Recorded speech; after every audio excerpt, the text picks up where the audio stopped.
Namaskar. We are now into the 8th year of our monetary policy making under the new inflation targeting framework. If you remember, this was started in October of 2016. So 7 years are complete. We are into the 8th year. And on a personal note, if I can seek your indulgence, this would be my 32nd monetary policy, including the off-cycle meeting last year and a special meeting. And at the outset, let me also wish each one of you a very happy new year in advance. And this is how the statement reads. As 2023 comes to an end and a new year begins, the long-awaited normality still eludes global economy. The years 2020 to 2023 will perhaps go down in history as the period of great volatility, comprising a host of black swan events in quick succession. The global economy is showing signs of slowdown, though unevenly across geographies and sectors. The emerging market economies, that is EMEs, as a group have remained resilient during the current bout of volatility, unlike previous episodes. While headline inflation has receded from the highs of last year, it remains above target in many countries. Core inflation continues to be sticky, impeding the last mile of disinflation. Major central banks have kept rates on hold while refraining from forward guidance in view of the prevailing uncertainties. Financial markets remain volatile in their quest for definitive signals about the future path of interest rates. Against this unsettled global environment, the Indian economy presents a picture of resilience and momentum. The real gross domestic product, that is GDP growth for Q2 of the current financial year, has exceeded all forecasts. The fundamentals of the Indian economy remain strong, with banks and corporates showing healthier balance sheets, fiscal consolidation on course, external balance remaining eminently manageable, the forex reserves providing cushion against external shocks. These factors, combined with consumer and business optimism, create congenial conditions for sustained growth of the Indian economy. Looking ahead, it is our endeavor to further build on these fundamentals, which are the best buffer against global supply shocks in today's uncertain world. Let me now turn to the decisions and the deliberations of the Monetary Policy Committee, which was held, as you know, on 6th, 7th, and today 8th of December. After a detailed assessment of the evolving macroeconomic and financial developments and the outlook, of course, the Monetary Policy Committee decided unanimously to keep the policy repo rate unchanged at 6.5%.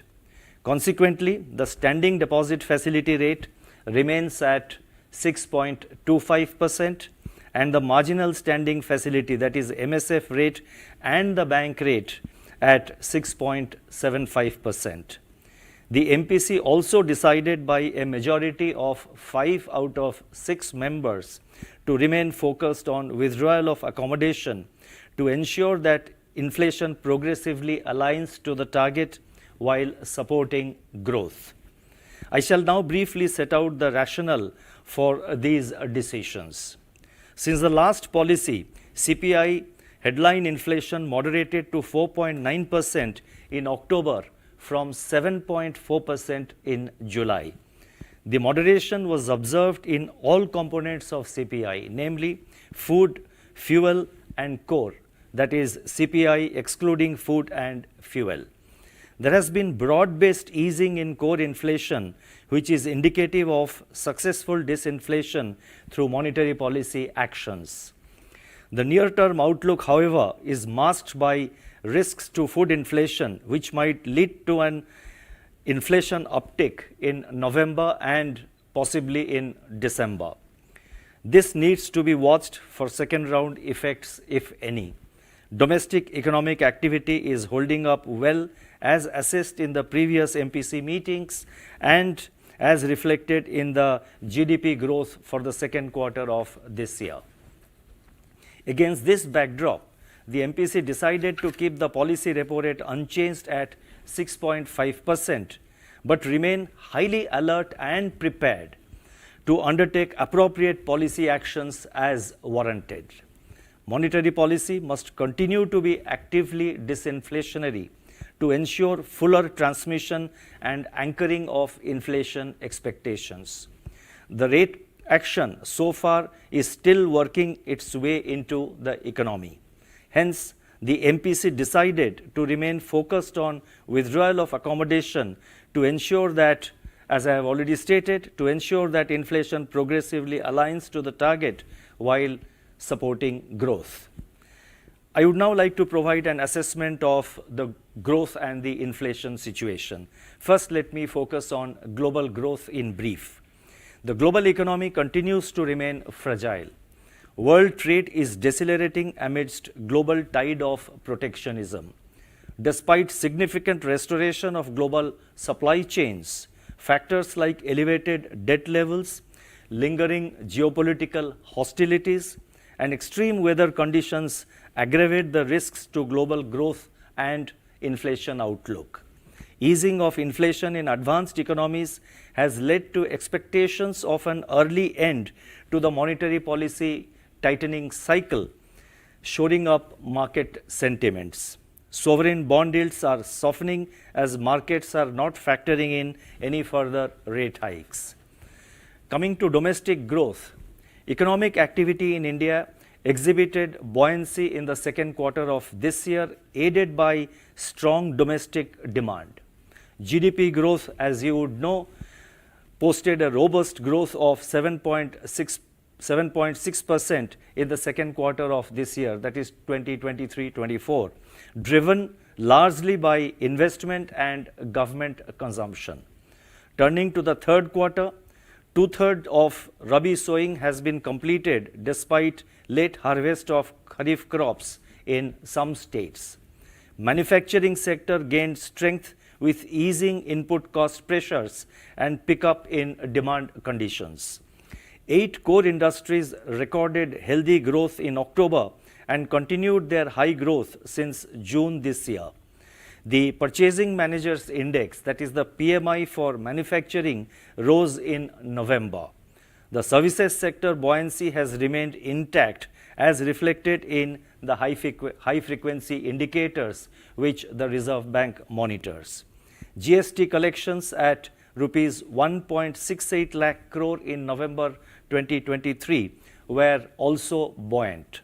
Services PMI displayed healthy expansion in November. In my statement, there is a lot of data available which I have put in the footnote, so those of you who are interested can have a look at the footnotes. The entire data in support of whatever I am saying is available in the footnotes.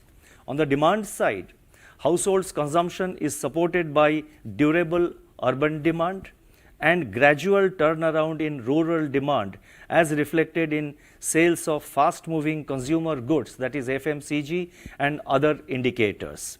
Festival-related demand is also spurring household discretionary consumption in the third quarter, that is in the current quarter. Investment activity continues to be aided by buoyancy in public sector capex.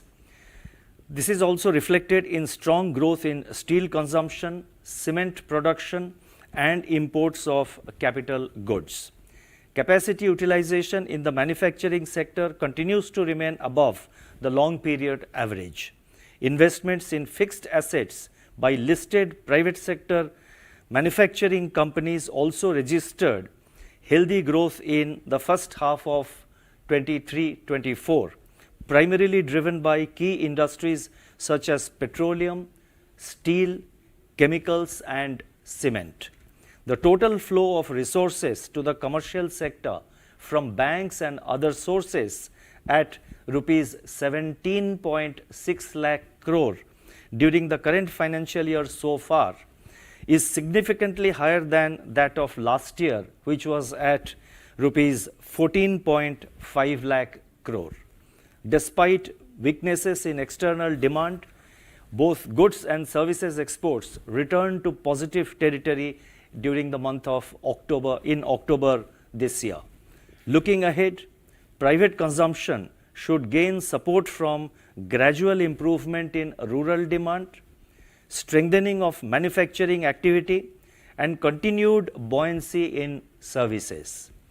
The healthy twin balance sheets of banks and corporates, high capacity utilization, continuing business optimism, and government's thrust on infrastructure spending should propel private sector capex. The drag from external demand is also expected to moderate with a turnaround in merchandise and services exports. The protracted geopolitical turmoil, volatility in global financial markets, and growing geoeconomic fragmentations, however, pose risks to the outlook. Now, taking all these factors into consideration, real GDP growth for the current year, that is 2023-24, is projected at 7%. I repeat, real GDP growth is projected at 7% for the current year, with the third quarter at 6.5% and the fourth quarter at 6%. Real GDP growth for next year, and we have provided the figures for the first three quarters of next year. So real GDP growth for the first quarter of 24-25 is projected at 6.7%, for Q2 at 6.5%, and Q3 at 6.4%. The risks are evenly balanced. I would now like to turn to inflation. Food inflation, which was in double digits in July, has since then moderated to 6.2% in October, with correction in vegetable prices. Fuel inflation slipped into deflation since September, primarily reflecting the sharp fall in LPG prices in end August. The disinflation in core gathered momentum during September-October and reached levels last seen in the fourth quarter of 2019-20 due to the combined effect of policy rate increases and reduction in cost push pressures across core goods and services. Going ahead, inflation outlook would be considerably influenced by uncertain food prices. High-frequency food price indicators point to an increase in prices of key vegetables, which may push CPI inflation higher in the near term. The ongoing Rabi sowing progress for key crops like wheat, spices, and pulses needs to be closely monitored. Elevated global sugar prices is also a matter of concern. On the positive side, global commodity prices, particularly agricultural commodities, have softened except rice. For highly import-dependent food items like edible oils, international prices continue to remain soft. Domestic milk prices have stabilized. Proactive supply-side interventions by the government are also containing domestic food price pressures. Crude oil has softened considerably, though it may remain volatile. Taking into account these factors and on the assumption of normal monsoons, CPI inflation is projected at 5.4% for the current year, that is 2023-24, with the third quarter at 5.6% and the fourth quarter at 5.2%. CPI inflation, and here again we are giving for the first three quarters of next year, CPI inflation for the Q1 24-25 is projected at 5.2%, Q2 at 4%, and Q3 at 4.7%. The risks are evenly balanced. Now, what do these inflation and growth conditions mean for monetary policy? Let me provide our assessment. We have made significant progress in bringing down inflation to below 5% in October 2023, despite occasional blips due to intermittent supply shocks. The summer of 2022 is behind us. Our policy of prioritizing inflation over growth, hiking the interest rates, that is policy rate, by 250 basis points in a calibrated manner, and draining out excess liquidity have worked well, alongside supply side measures taken by the government to bring about this disinflation. The fact that core inflation has also trended lower and household inflation expectations have become better anchored gives us the confidence and conviction that monetary policy is doing its job.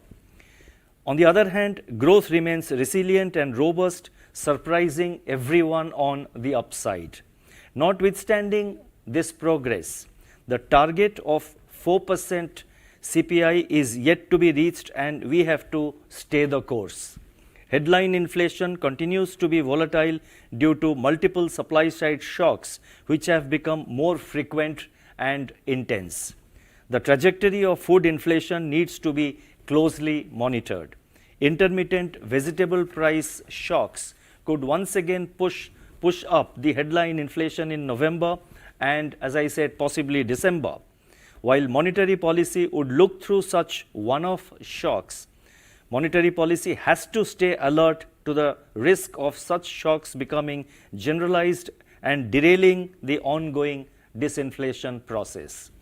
In the midst of these uncertainties, monetary policy has to remain actively disinflationary to ensure a durable alignment of headline inflation to the target rate of 4% while supporting growth. I would now like to focus on the liquidity and financial market conditions. Like most other central banks, the Reserve Bank had injected additional liquidity into the system to counter the COVID-related onslaught on our economy. Consequently, the size of the Reserve Bank's balance sheet had expanded significantly. Persistence of such expanded balance sheet far too long could have created macroeconomic and financial instability. It is worth noting that the Reserve Bank has successfully reduced its balance sheet size well in time. Illustratively, the size of Reserve Bank's balance sheet swelled to 28.6% of GDP in 2020-21. With modulation in liquidity in the post-COVID period, the balance sheet size moderated to 23.3% of GDP in 2022-23 and further to 21.6% in the current financial year up to December 1. We consider this as a significant achievement. System liquidity as measured by net position under the Liquidity Adjustment Facility, that is LAF, turned into deficit mode for the first time in September this year, after a gap of nearly 4.5 years since May 2019. Deficit liquidity conditions persisted during October and November, prompting large recourse to marginal standing facility, that is MSF, by the banks. In parallel, utilization of standing deposit facility, that is SDF, has also been high. The overall tightening of liquidity conditions is attributed mainly to higher currency leakage during the festive season, government cash balances, and Reserve Bank's market operations. Driven by these autonomous factors, system liquidity tightened significantly compared to what was envisaged in the October policy statement. Consequently, the need to undertake auction of OMO sales has not arisen so far. The evolution of liquidity conditions has been in alignment with the monetary policy stance. More recently, however, as government spending has picked up and system liquidity has got more evenly balanced among market participants, pressures have eased and the net LAF position has evened out broadly. Going forward, government spending is likely to further ease liquidity conditions. On our part, the Reserve Bank will remain nimble in liquidity management. Now, different segments of the financial markets have witnessed monetary transmission of varying extent. Long-term G-Sec yields have softened, reflecting strong demand for these bonds from financial institutions and softening of global bond yields. In the credit market, monetary policy transmission is still working its way through the system, and the supporting data is provided in the footnote. With regard to standing facilities of the Reserve Bank under the LAF, we have noticed, as I pointed out, we have noticed simultaneous high utilization of both MSF and SDF by the banks. This was also pointed out by me in the last monetary policy statement. We propose to address this situation and have therefore decided to allow reversal of liquidity facilities under both SDF and MSF even during weekends and holidays with effect from December 30, 2023. This is an important announcement so far as the banks and the liquidity situation is concerned. So let me just read it again. We have decided to allow reversal of liquidity facilities under both SDF and MSF even during weekends and holidays with effect from December 30 this year, that is December 30, 2023. It is expected that this measure will facilitate better fund management by the banks. This measure will be reviewed after 6 months or earlier if needed. The Indian rupee has exhibited low volatility compared to its EME peers in the calendar year 2023, despite elevated US Treasury yields and a stronger US dollar. The relative stability of the Indian rupee reflects the improving macroeconomic fundamentals of the Indian economy and its resilience in the face of formidable global tsunamis. Recently, the Reserve Bank and the Bank of England have signed a memorandum of understanding on cooperation and exchange of information relating to the Clearing Corporation of India, which is a central counterparty that is regulated and supervised by the Reserve Bank. The MOU will enable the Bank of England to assess CCIL for recognition as a third country CCP, that is central counterparty, for UK-based banks to clear their transactions through CCIL. This MOU is based on the principles of mutual cooperation and trust among the regulators of both the countries, that is India and England. We hope the regulators of other jurisdictions also accept these principles.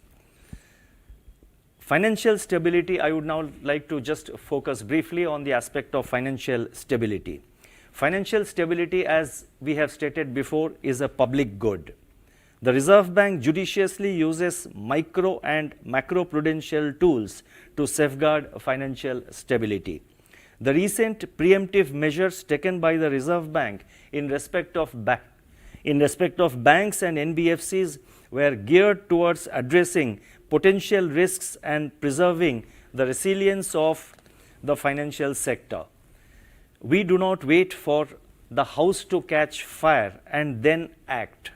Prudence at all times should be the guiding principle, should be the guiding philosophy, both for the regulators as well as the regulated entities. I now propose to turn to the external sector. In October this year, both merchandise exports and imports came back to the expansionary zone. Services exports remained buoyant during the second quarter of this year. India has remained the top remittance receiving country. The net balance under services and remittances is expected to partly offset India's current account deficit and keep it within the parameters of viability. On the financing side, foreign portfolio investment, that is FPI flows, have seen a significant turnaround during the current year, with net FPI inflows of US $24.9 billion up to December 6, as against net outflows in the preceding 2 years. Net foreign direct investment, that is FDI, on the other hand, moderated to US $10.4 billion in April-October this year from US $20.8 billion a year ago. Net inflows under external commercial borrowings, that is ECBs, and non-resident deposit accounts are, however, much higher than last year. India's external vulnerability indicators exhibit higher resilience in comparison with EME peers as well as since the taper tantrum period. India's foreign exchange reserves stood at $604 billion as on 1st December 2023. We remain confident of meeting our external financial requirements comfortably. I would now like to announce certain additional measures. First one relates to review of regulatory framework for hedging of foreign exchange risks. The regulatory framework for foreign exchange derivative transactions was last reviewed in 2020. Based on market developments and feedback received from market participants, the extant regulatory framework for forex derivative transactions has been refined and consolidated under a single master direction. This will further deepen the forex derivatives market by enhancing operational efficiency and ease of access for the users. The next announcement relates to framework for connected lending. The extant guidelines on connected lending are limited in scope. It has been decided to come out with a unified regulatory framework on connected lending for all regulated entities of the Reserve Bank. This will further strengthen the pricing and management of credit by the regulated entities. The next announcement relates to regulatory framework for web aggregation of loan products. The Reserve Bank had introduced the regulatory framework for digital lending in August-September 2022. The digital lending ecosystem also comprises of services that aggregate loan offers from various lenders, and this is called web aggregation of loan products. Now, this is meant for the guidance of the customers. It enables the customers to decide which loan product to opt for. Several concerns relating to such web aggregation of loan products which harm consumers' interest have come to our notice. It has therefore been decided to lay down a regulatory framework for web aggregation of loan products. This is expected to result in enhanced customer centricity and transparency in digital lending. Next announcement relates to setting up of a fintech repository. Financial entities like banks and NBFCs in India are increasingly partnering with fintechs. For better understanding of developments in the fintech ecosystem and to support this sector, it is proposed to set up a fintech repository. This repository will be operationalized by the Reserve Bank Innovation Hub in April 2024 or earlier. Fintechs would be encouraged to provide relevant information voluntarily to this repository. The next announcement, there are two announcements relating to UPI. The first announcement relating to UPI is for enhancing the UPI transaction limit for specified categories. The limit for various categories of UPI transactions have been reviewed from time to time. It is now proposed to enhance the UPI transaction limit for payment to hospitals and educational institutions from rupees 1 lakh to rupees 5 lakh per transaction. This will help the consumers to make UPI payments of higher amounts for education and healthcare facilities, for education and healthcare purposes. The second announcement relating to UPI relates to, it relates to e-mandates for recurring online transactions. It's actually, it's a much broader announcement. It relates to e-mandates for recurring online transactions, and specifically it focuses on enhancement of limit for specified categories. E-mandates for making payments of recurring nature have become popular among customers. Under this framework, an additional factor authentication is currently required for recurring transactions exceeding rupees 15,000. It is now proposed to enhance this limit to 1 lakh rupees per transaction for recurring payments for mutual fund subscriptions, insurance premium subscriptions, and credit card repayments. This measure will further accelerate the usage of e-mandates. So strictly speaking, this is not a part of UPI alone. I mean, it's a wider, it has got wider ramifications. And the last announcement that I have, it relates to establishment of a cloud facility for the financial sector in India. Banks and financial institutions are maintaining an ever-increasing volume of data. Many of them are utilizing the cloud facilities for this purpose. The Reserve Bank is working on establishing a cloud facility for the financial sector in India for this purpose. Such facility would enhance data security, integrity, and privacy. It would also facilitate better scalability and business continuity. The cloud facility is intended to be rolled out in a calibrated fashion over the medium term. I would now like to conclude. In a global economy clouded by uncertainties, monetary policy actions and communication can be a stabilizing force by anchoring the expectations of economic agents. Clarity and consistency in action and communication is a time-tested principle for effective monetary policy. Policymakers have to be mindful of the risk of being carried away by a few months of good data or by the fact that CPI inflation has come within the target range. They have to be also mindful of the risk of over-tightening, especially when large structural changes, geopolitical and geoeconomic shifts are taking place. On top of this, they have to be watchful of the risks from new shocks that could hit the economy from anywhere, anytime. We have now reached a stage when every action has to be thought through even more carefully to ensure overall macroeconomic and financial stability, more so because the conditions ahead could be fickle. We have to remain vigilant and ready to act as per the evolving outlook. India is better placed to withstand the uncertainties compared to many other countries, as the Indian economy trades the path, let me repeat, as the Indian economy trades the path to a brighter future. I recall the wise words of Mahatma Gandhi, and I quote, "Progress is absolutely assured whenever there is an unalterable determination." Thank you. Namaskar.